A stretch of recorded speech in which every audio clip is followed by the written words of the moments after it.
آلہ و اصحابہ الطیبین الطاہرین اما بعد فاعوذ باللہ من الشیطان الرجیم بسم اللہ الرحمن الرحیم قل ان کنتم تحبون اللہ فاتبعونی یحببکم اللہ صدق اللہ العظیم۔ غوث اعظم بمنی بے سر و ساما مدد قبلہ دی مدد کعبہ ایمان مدد بگرداب بلا افتاد کشتی ضعیفان و شکستہ رات پشتی بحق خواجہ عثمان ہارون مدد کن یا معین الدین چشتی مدد کن یا معین الدین چشتی مدد کن یا معین الدین چشتی۔ حاضرین محفل السلام علیکم ورحمۃ اللہ وبرکاتہ۔ نہایت ہی عقیدت و احترام کے ساتھ اپنی آواز کو خوب بلند کر کے بارگاہ مصطفیٰ جان رحمت صلی اللہ تعالی علیہ وسلم میں جس طریقے سے میں آپ کو پڑھا ہوں اپنی آواز کو خوب بلند کر کے پڑھنے کی کوشش کرے۔ الصلاۃ والسلام علیک یا رسول اللہ، الصلاۃ والسلام علیک یا حبیب اللہ، الصلاۃ والسلام علیک یا نور اللہ، وعلی آلک واصحابک یا حبیب اللہ، صلی اللہ تعالی علیہ وسلم۔ محمد کی محبت صلی اللہ علیہ وسلم دین حق کی شرط اول ہے۔ محمد کی محبت دین حق کی شرط اول ہے، گر ہو اسی میں خامی تو سب کچھ نامکمل ہے، گر ہو اسی میں خامی تو سب کچھ نامکمل ہے۔ اور کی محمد سے وفا تو نے تو ہم تیرے ہیں، کی محمد سے وفا تو نے تو ہم تیرے ہیں۔ ارے یہ جہاں چیز کیا لوح و قلم تیرے ہے، یہ جہاں چیز کیا لوح و قلم تیرے ہے۔ اور چھت پر جا سکتا نہیں کوئی زینہ چھوڑ کر، زینہ سیڑھیاں جی، چھت پر جا سکتا نہیں کوئی زینہ چھوڑ کر، اور حق تک جا سکتا نہیں کوئی مدینہ چھوڑ کر، حق تک جا سکتا نہیں کوئی مدینہ چھوڑ کر۔ چھت پر جانا ہے تو زینے کا سہارا چاہیے، اور حق تک جانا ہے تو مدینے کا سہارا چاہیے۔ اللہ کی اس کائنات میں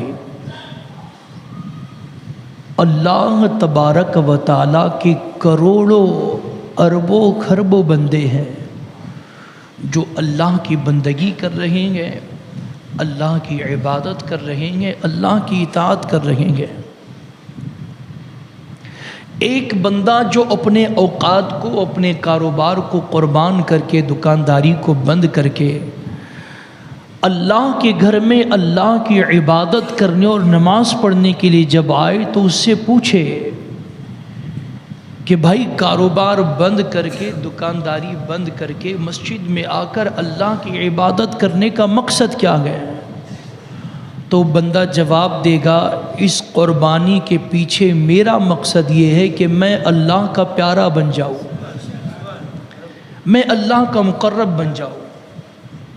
ایک انسان جو اپنی محنت و مشقت کی کمائی جمع کرتا ہے جمع کرتا ہے اور جب اس کا وہ روپیہ لاکھوں میں اور کروڑوں میں تبدیل ہو جاتا ہے تو پھر وہ بندہ حج کے نام پر ایک سفر کرتا ہے جس میں لاکھوں روپیہ قربان کر دیتا ہے۔ جب اس سے پوچھے کہ آپ کی اس قربانی کے پیچھے مقصد کیا ہے تو بندہ جواب دے گا میرا مقصد یہ ہے کہ میں اللہ کا پیارا بن جاؤں، اللہ کا مقرب بن جاؤں۔ ایک انسان صبح صادق سے لے کر غروب آفتاب تک روزے کے نام پر بھوک اور پیاس کو برداشت کر رہا ہے، سامنے لذیذ پکوان موجود ہے نہیں کھاتا، ٹھنڈے ٹھنڈے اور میٹھے میٹھے مشروبات شربت موجود ہے نہیں پیتا، سبب پوچھو مقصد پوچھو تو وہ جواب دے گا کہ میری اس قربانی کے پیچھے مقصد یہ ہے کہ میں اللہ کا پیارا بن جاؤں، میں اللہ کا مقرب بن جاؤں۔ لیکن اے دیوانگان عشق رسول صلی اللہ علیہ وسلم آئے ہم قرآن سے مطالبہ کرتے ہیں، اے قرآن ہم اللہ کی بارگاہ کے مقرب بننا چاہتے ہیں، ہم دربار ایزدی کے پیارے بننا چاہتے ہیں، بارگاہ رب ذوالجلال میں ہم مقام و مرتبہ چاہتے ہیں۔ اے قرآن تو ہماری رہبری اور رہنمائی فرما کہ وہ کون سا عمل ہے کہ جس کو اختیار کرنے کے بعد ہم اللہ کے پیارے بن جائے، ہم اللہ کے مقرب بن جائے، ہم اللہ کے مقبول بن جائے۔ تو اللہ تبارک و تعالیٰ کا قرآن اپنے محبوب کے ذریعے سے اپنے بندوں تک پیغام دے رہا ہے اور کلام الہی یوں بیان کیا جا رہا ہے، قل اے محبوب آپ فرما دیجئے۔ مالک سوال تجھ سے تو جواب محبوب سے دلوا رہا ہے، تو اللہ کی بارگاہ سے جواب ملے گا نادانو میرا جواب ہی نہیں بلکہ میری کل کے کل معرفت محبوب کے ذریعے سے ہی مل سکتی ہے۔ کلام میرا ہوگا لیکن زبان محبوب کی ہوگی۔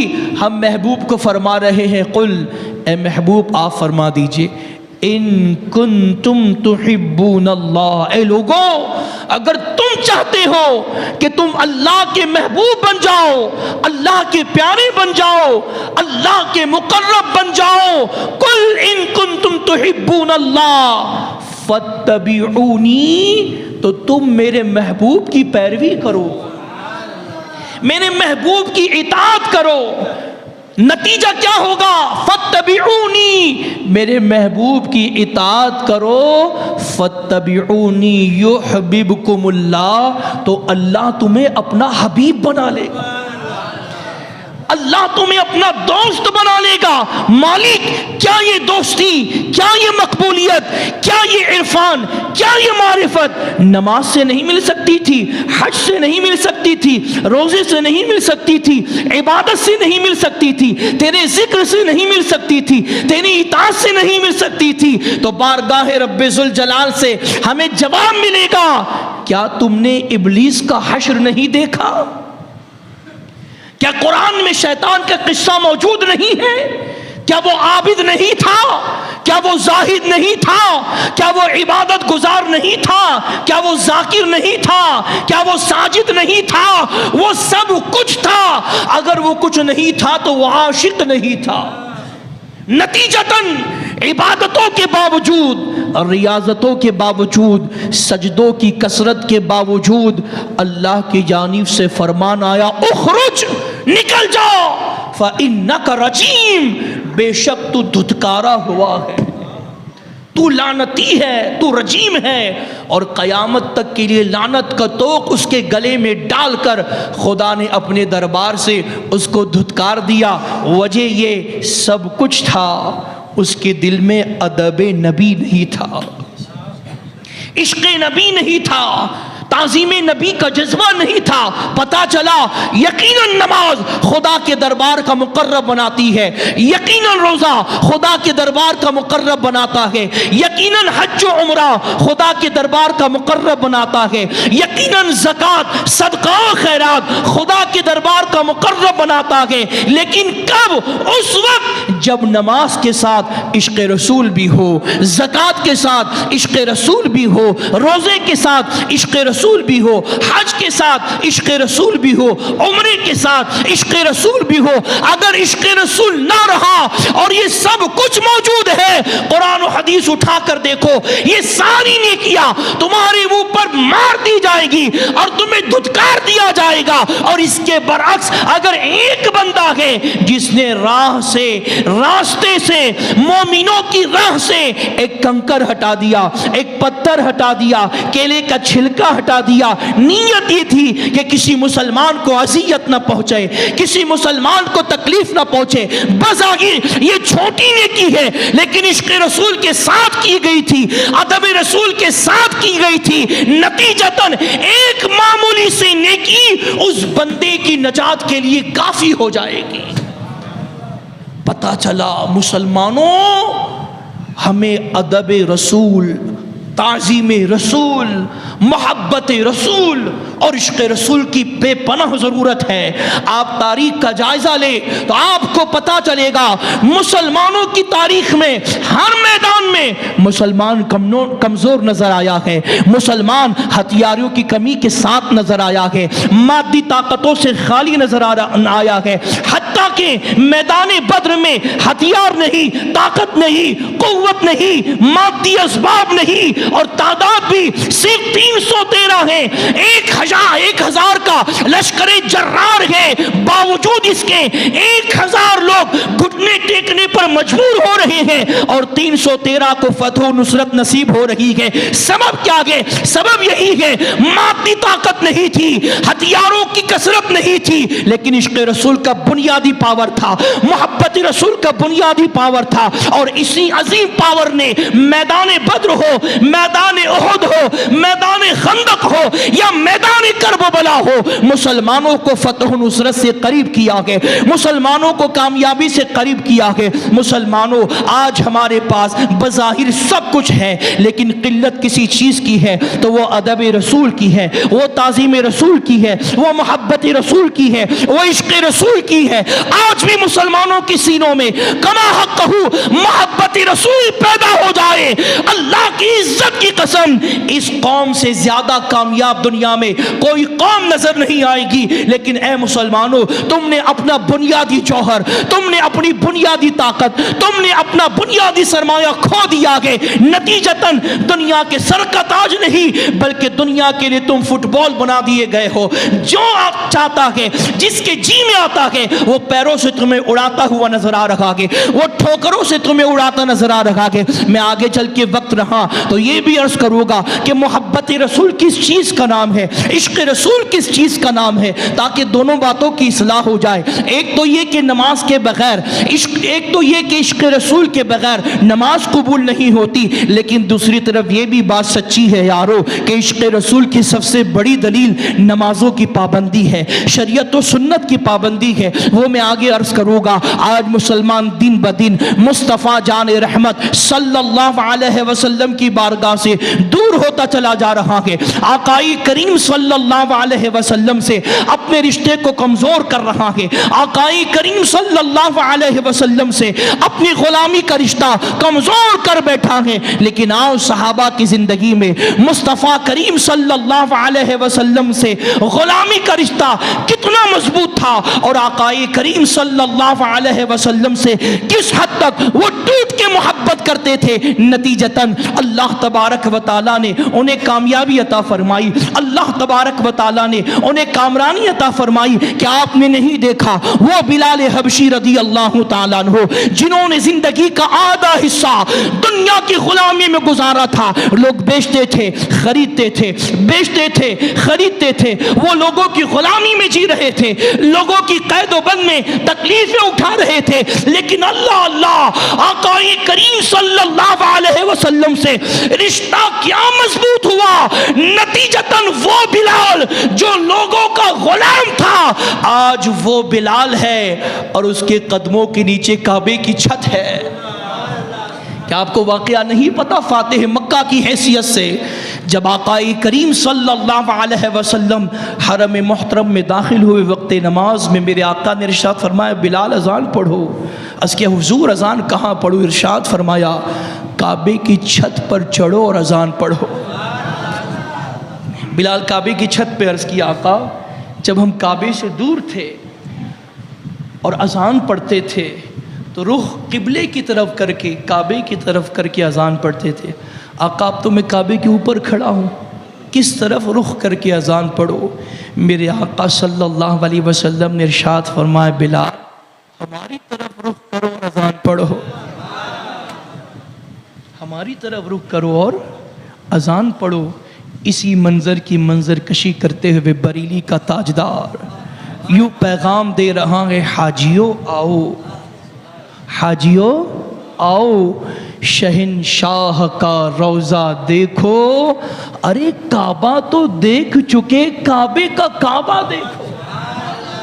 ساری کائنات کا کعبہ یہ وہ عمارت ہے جو حرم محترم میں قبلے کی حیثیت سے کھڑی ہے، لیکن اللہ کی عزت کی قسم سب کا قبلہ کعبہ ہے، لیکن کعبے کا بھی کعبہ کوئی ہے تو اسے مصطفیٰ کی ذات کہا جاتا ہے۔ اے رسول گرامی وقار صلی اللہ علیہ وسلم کے پیارے دیوانوں وہی بلال حبشی ہے رضی اللہ تعالیٰ عنہ۔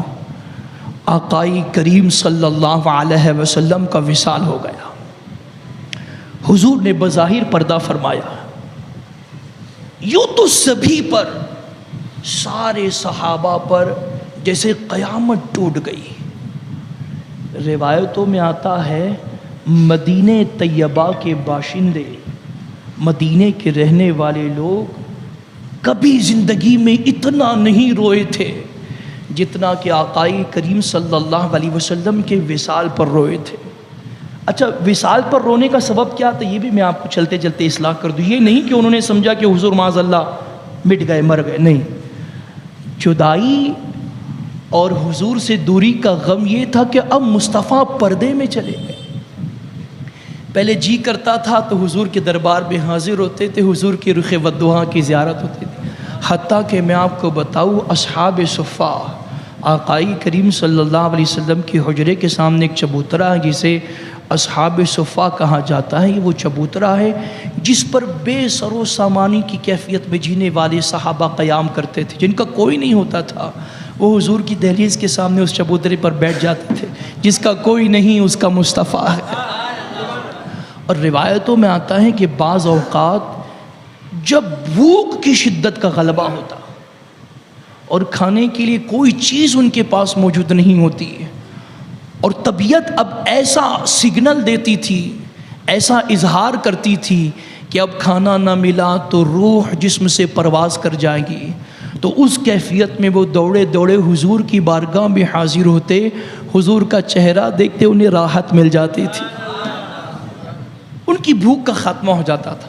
اور بلال تو دیوانوں میں ایک بڑے دیوانے کا نام ہے نا، حضور کے عاشقوں میں ایک بڑے عاشق کا نام ہے، لہٰذا یوں تو سارے صحابہ پر بجلی ٹوٹی، قیامت بپا ہوئی، لیکن بلال حبشی رضی اللہ تعالیٰ عنہ کی تو کیفیت ہی عجیب ہو گئی۔ مدینے کی ہر گلی میں پھرتے اور حضور کا پتہ پوچھتے، مدینے کے بازار میں جاتے، آنے والے جانے والوں کو روکتے اور کہتے ہیں لوگوں تمہیں خدا کا واسطہ ایک بار بتا دو نا کہ میرے مصطفیٰ کہاں گئے، میرے آقا صلی اللہ علیہ وسلم کی زیارت مجھے نصیب نہیں ہوئی، میری طبیعت پریشان ہے، میرا جی نہیں لگتا، میری طبیعت میں بگاڑ پیدا ہو گیا، تمہیں خدا کا واسطہ کسی نے دیکھا ہے تو بتا دو، کسی کو پتا ہے تو بتا دو، کسی کو معلوم ہے تو بتا دو۔ لیکن لوگ کیا جواب دیتے؟ سوال کرنے والے پر بھی غم ہے اور جواب دینے والے پر بھی غم کا پہاڑ ہے، وہ کسی کو کیا بتاتے؟ حضرت بلال حبشی رضی اللہ تعالیٰ عنہ نے چند دن یوں ہی گزارے اور پھر اب ارادہ کیا کہ مدینے میں آقائی کریم صلی اللہ علیہ وسلم کا دیدار نہ ہونا میرے لیے موت کی طرح ہے۔ حضرت بلال حبشی نے اذان دینی بھی چھوڑ دی تھی۔ جو اذان کی خدمت پر آپ مامور تھے، آپ نے اذان دینی بھی چھوڑ دی تھی۔ جب لوگ اصرار کرتے تھے وہ جواب دیتے کہ میں آقائے کریم صلی اللہ علیہ وسلم کی دنیاوی حیات میں جب اذان پڑھتا تھا اور جب اس کلمے پر پہنچتا تھا اشہد ان محمد رسول اللہ، یہ کہتا تھا اور سامنے حضور کو دیکھتا تھا۔ زبان پر نام حضور ہوتا تھا تو نگاہوں کے سامنے رخ حضور ہوتا تھا۔ اے لوگو، اذان کے لیے اصرار مت کرو۔ اب میں جب اذان پڑھوں گا اور حضور کے نام کو اپنی زبان سے ادا کروں گا اور سامنے میرے آقا کا چہرہ نہ ہوگا تو مجھ پر کیسی بجلی ٹوٹے گی۔ مجھے اصرار نہ کرو۔ لیکن لوگ اصرار کرتے تھے، آپ کو کھڑے کرتے تھے۔ لوگوں کے اصرار پر جب آپ کھڑے ہوئے اذان پڑھی اور اشہد ان محمد رسول اللہ پر پہنچے اور حضور کے چہرے کو نہ دیکھا، بے ہوش ہو کر غشی کھا کر گر گئے، زمین پر تشریف لے آئے۔ کچھ دیر کے بعد ہوش آیا، اب لوگوں سے معافی چاہی، اب میں خدمت نہیں ادا کر سکتا، مجھے معذور کرو۔ لوگوں نے اصرار کیا، بالآخر آقائی کریم صلی اللہ علیہ وسلم کی جدائی میں حضرت بلال نے فیصلہ کیا کہ اب بلال مدینے میں نہیں رہے گا۔ حضور کی جدائی ستا رہی ہے، تڑپا رہی ہے، بے قرار ہے۔ ہم تو ویسے ہی غریب لوگ تھے، ہمارے پاس تو کچھ بھی نہیں تھا۔ ہماری جو کچھ دولت تھی وہ دیدار رسول تھی، جو کچھ خزانہ تھا وہ دیدار رسول تھا۔ اب وہی خزانہ ہم سے دور چلا گیا، اب بلال مدینے میں نہیں رہے گا۔ بلال حبشی مدینے کو خیر آباد کہہ کے ملک شام چلے گئے۔ ملک شام میں ایک علاقہ ہے جس کا نام حلب ہے۔ حلب میں آپ قیام پذیر ہو گئے۔ اللہ اکبر۔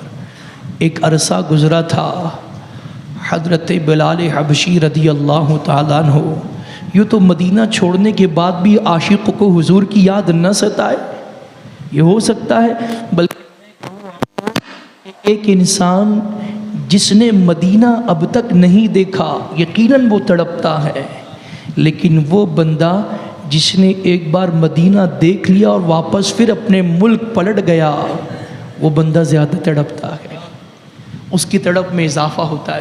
یہ تو ممکن ہی نہیں تھا کہ بلال مدینہ چھوڑ دے تو آقا کی یاد نہ ستائے۔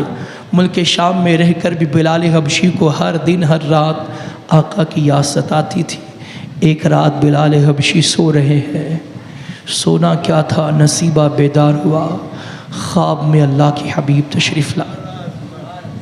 ارشاد فرمائے، بلال، او بلال، کیا بات ہے، اپنے آقا کو چھوڑ کے تم ملک شام آ گئے؟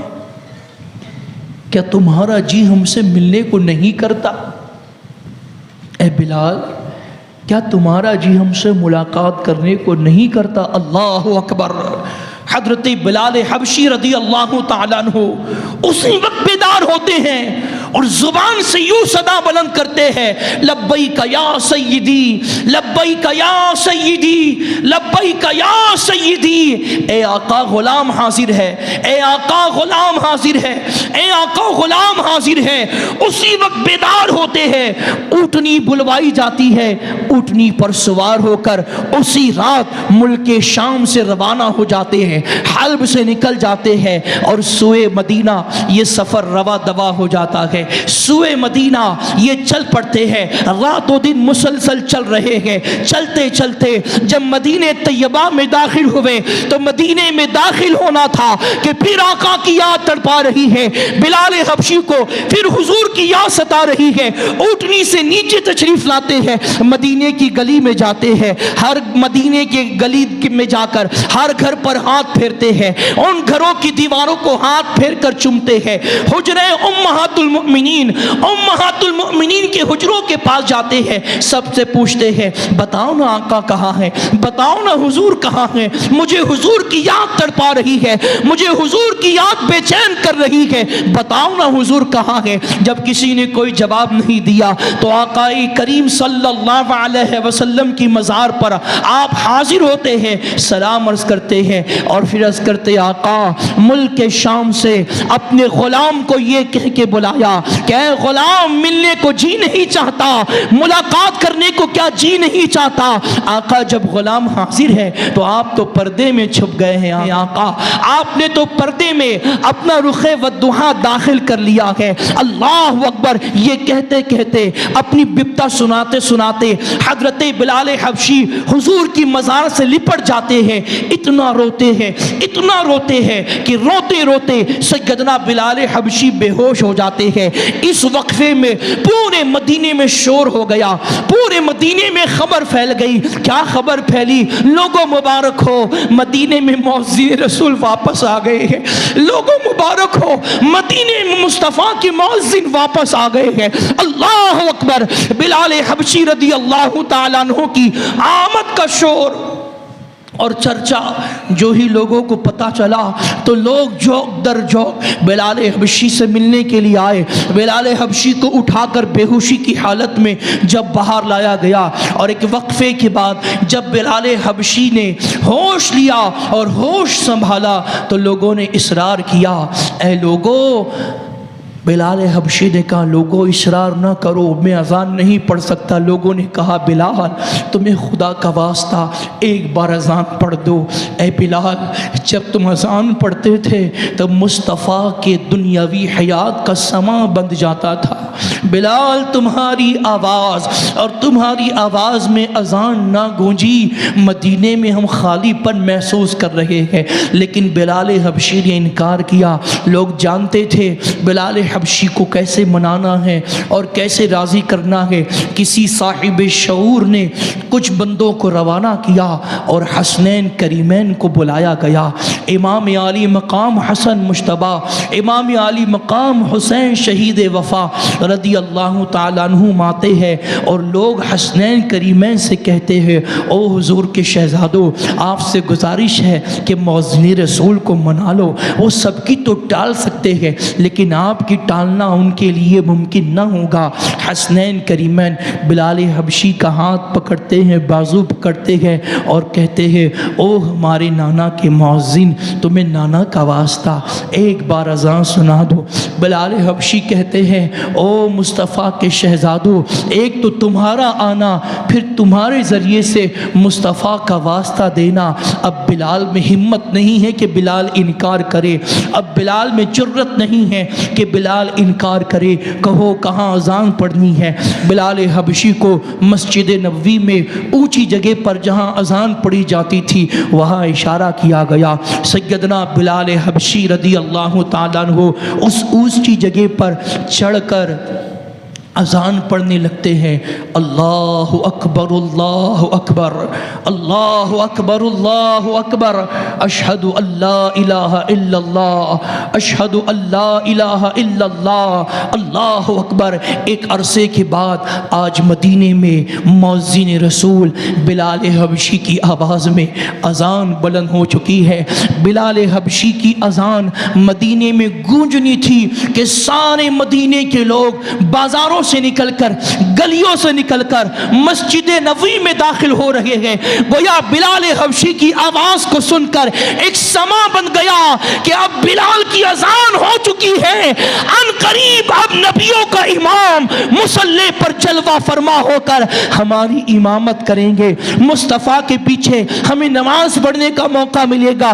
روایتوں میں ملتا ہے پردے والی عورتیں مؤذن رسول بلال حبشی کی اذان کو سن کر اپنے گھروں سے باہر نکل گئی۔ لوگ رو رہے ہیں، زار و قطار رو رہے ہیں، حضور کی یاد میں گریہ وزاری کر رہے ہیں۔ ماؤں سے بچے پوچھ رہے ہیں او ہماری ماؤں، مؤذن رسول آ چکے ہیں، بلال حبشی آ چکے ہیں، او ہماری ماؤں یہ تو بتاؤ مؤذن رسول تو آ گئے ہیں، ہمارے آقا کب آئیں گے، مصطفیٰ کریم کب آئیں گے؟ اللہ اکبر۔ وہ عورتیں کیا جواب دیتی؟ سب مجسمہ اور حیرت کا پتلا بن کے کھڑی تھی۔ بلال حبشی کی اذان پڑھ رہی ہے۔ سیدنا بلال حبشی جب اپنی زبان سے جملہ ادا کرتے ہیں اشہد ان محمد رسول اللہ اور سامنے حضور کی جگہ کی طرف دیکھتے ہیں، آقا کا چہرہ نظر نہیں آتا، مصطفیٰ کریم کا رخ وقتہا نظر نہیں آتا، گویا بلال پر اب بجلی انگلی ٹوٹ پڑی ہے، بلال پر قیامت ٹوٹ پڑی ہے، اسی وقت اس اونچی جگہ سے بلال حبشی بے ہوش ہو کر زمین پر تشریف لاتے ہیں، زمین پر گر جاتے ہیں۔ لوگ جب ہوش میں لاتے ہیں تو وہ ہوش میں آ کر پھر حضور کی بارگاہ میں حاضر ہوتے ہیں، حضور کی مزار پر حاضر ہوتے ہیں، پھر آخری سلامی پیش کر کے روتے روتے ملک شام چلے جاتے ہیں، اور پھر وہیں پر ان کا وصال ہوتا ہے۔ بات زیادہ تھی لیکن وقت ہمارا مختصر ہو گیا، واقعہ بھی ابھی ادھورا ہے، پھر کبھی واقعے کو پورا کرنے کی کوشش کروں گا۔ بس چلتے چلتے مسلمانوں آخری پیغام یہ لے کر جاؤ کہ آج ہماری آقائی کریم صلی اللہ علیہ وسلم سے غلامی کی کیا یہ کیفیت ہے؟ حضور سے رشتے کی کیا یہ مضبوطی ہے؟ ارے وہ صحابہ تھے جن کی زندگی کا ایک ایک لمحہ حضور کی یاد سے بھرپور تھا، جن کی زندگی میں ایک لمحہ بھی حضور کی یاد سے خالی نہیں تھا۔ لیکن مسلمانوں اپنے سینے پر ہاتھ رکھ کر مجھے بتاؤ کہ ہماری زندگی سے یاد رسول کے حوالے سے لمحے خالی رہنے کا سوال تو چھوڑ دو، جواب یہ دو کہ وہ کون سا لمحہ ہے جب ہمیں حضور یاد آتے ہیں، وہ کون سا پل ہے جب ہمیں حضور یاد آتے ہیں۔ ہم تو حضور کو یاد ہی نہیں کرتے، حضور کا تصور ہی نہیں مانتے، حضور کا خیال ہی نہیں آتا۔ یاد رکھو مسلمانوں نے اپنے ذہنوں سے نبی کے خیال کو مٹا دیا، اپنے تصورات سے نبی کی یادوں کو نکال دیا، اپنی فکروں سے نبی کی یادوں کو نکال دیا۔ نتیجتاً آج مسلمانوں کے خیال میں گناہ جنم لے چکے ہیں، آج مسلمانوں کے تفکرات میں حرام کاریاں جنم لے چکی ہے، آج مسلمانوں کی یادیں گناہوں میں ڈوب چکی ہے۔ اگر مسلمانوں کو گناہوں سے بچانا ہے، جتنا خشیت ربانی ضروری ہے اتنا ہی مصطفیٰ کے خیالات ضروری ہے، نبی کے تصورات ضروری ہے، نبی کی یادیں ضروری ہے۔ جس دن یہ قوم نبی کی یاد میں مدہوش ہو جائے گی تو ایسا ہوش مل جائے گا کہ دنیا اس قوم کو سردار بنانے کے لیے تیار ہو جائے گی۔ باتیں زیادہ وقت ختم، استغفر اللہ العظیم و